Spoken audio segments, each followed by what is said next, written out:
Welcome back to Small Changes, Big Results. I'm your host, the Practical Skeptic, and today we're diving into the fascinating world of habit formation and incremental improvement.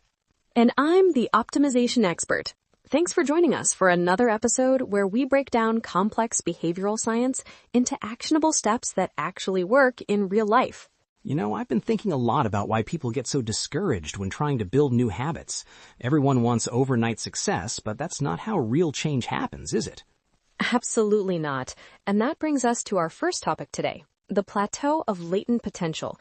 This concept explains why people get frustrated and give up too early. Ah, yes, that infamous plateau where nothing seems to be happening despite all your effort. I've abandoned many habits there myself. It's like that fitness routine I tried last year. I worked out for 2 weeks straight and couldn't see any difference in the mirror. Very motivating. That's exactly the problem. Results don't appear linearly with effort. Think of it like an ice cube melting. You can raise the temperature from 25 degrees to 26 degrees to 27 degrees and nothing visibly changes. But once you hit that threshold at 32 degrees, suddenly everything transforms. So you're saying my sad attempt at learning Spanish for 3 weeks didn't fail because I'm terrible at languages, but because I quit before I hit some magical threshold? In a way, yes. Habits often follow this pattern where you put in consistent work with seemingly no results, then suddenly breakthrough. Most people quit during that plateau phase because they can't see the potential energy building up beneath the surface.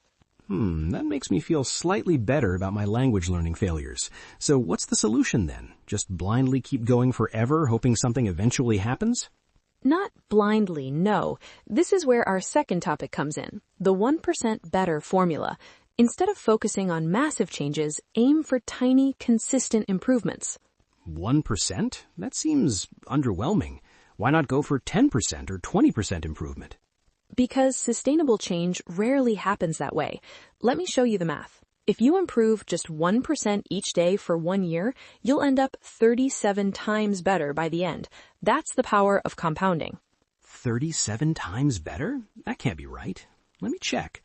Oh wait, compound interest. The bane of my existence in math class, but apparently my friend in habit formation? Exactly.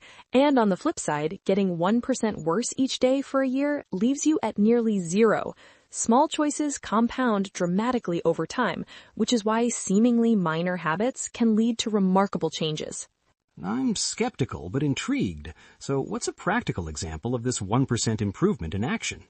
Let's say you're trying to read more. Instead of attempting to read an hour daily when you currently read 0, start with 1 page. Tomorrow, maybe it's 2 pages. The improvement is small but sustainable. That doesn't sound too intimidating, but I've tried small goals before and still failed. What's the missing piece? That brings us to our third topic, identity-based habits. Most people focus on outcome-based habits. I want to lose weight, or I want to save money, but the strongest habit changes come from identity shifts. Identity shifts? Sounds like some self-help guru nonsense to me. Please explain before I roll my eyes so hard they get stuck. Fair enough. Think about it this way. There's a difference between saying, I'm trying to quit smoking, and I'm not a smoker. The first is about what you do. The second is about who you are. So instead of I want to exercise more, it should be I am an active person? Precisely.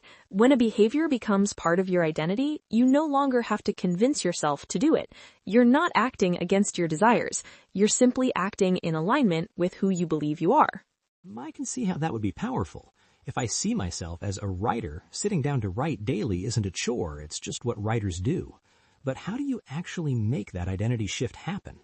That's where small wins and consistent action come in. Every time you take action aligned with your desired identity, you're casting a vote for that type of person. I ran today, therefore I am becoming a runner. Those votes accumulate as evidence. But getting started is still the hardest part, right? I have days where even 5 minutes of exercise seems impossible, let alone becoming an athlete. And that's exactly why we need our fourth concept, the 2-minute rule. This states that any new habit should take less than 2 minutes to complete. 2 minutes? That seems ridiculously short. How effective can a 2-minute workout really be? The goal isn't to have a complete habit in 2 minutes. It's to make the habit so easy to start that you can't say no. Want to read more? Don't aim to read one book a week. Aim to read one page per day. So it's like a gateway drug, but for productive habits. Get hooked on the easy version, then gradually increase the dosage. That's a colorful but accurate comparison. The idea is to master the art of showing up. Once you've established the habit of opening your book daily, reading more becomes the natural progression. I can see how this applies to many common obstacles people face. Like when someone says they don't have time for a new habit, they could probably find 2 minutes. Exactly. And for those who feel overwhelmed by complex habits, breaking them down to a 2-minute starter version makes them approachable. I don't have the energy for a full workout becomes irrelevant when all you need to do is put on your workout clothes. What about those who struggle with consistency? The people who are motivated for 3 days and then completely forget about their goals. That's where habit stacking comes in, attaching your new 2-minute habit to an existing one. After I brush my teeth, I will do 1 push-up. The existing habit becomes the trigger for the new one. I like that. Use existing routines as anchors instead of relying on willpower or remembering. So if we put all these concepts together, the Plateau of Latent Potential, the 1% better formula, identity-based habits, and the 2-minute rule, what does the recipe for successful habit change look like? Start with an identity you want to embody. Break it down into tiny behaviors that take less than 2 minutes. Focus on showing up consistently rather than perfect performance. And most importantly, be patient through the plateau, knowing that small improvements compound dramatically over time. Well, I have to admit, I'm feeling less skeptical and more practical now. These concepts actually seem doable, unlike a lot of the transform your life overnight advice out there. That's the beauty of small changes. They don't require heroic effort or dramatic lifestyle overhauls. Just tiny shifts that compound over time into remarkable results. Before we wrap up, let's do a quick summary of our main points today. We covered the plateau of latent potential, why results often lag behind efforts, creating discouragement. We explored the 1% better formula and how small improvements compound dramatically over time. We discussed identity-based habits and how changing your self-perception creates lasting behavior change. And finally, the 2-minute rule, which makes new habits so easy to start, you can't say no. Plus some practical tips on environment design and handling setbacks. That's right. And remember, everyone, the key is patience and consistency. Small changes, big results. It's not just our podcast name, it's a proven formula for transformation. Well, that's all for today's episode. If you found this helpful, please subscribe wherever you get your podcasts and leave us a review so others can find this information too. And don't forget to join us next week when we'll be talking about decision fatigue and how to preserve your willpower throughout the day. Until then, keep making those small changes.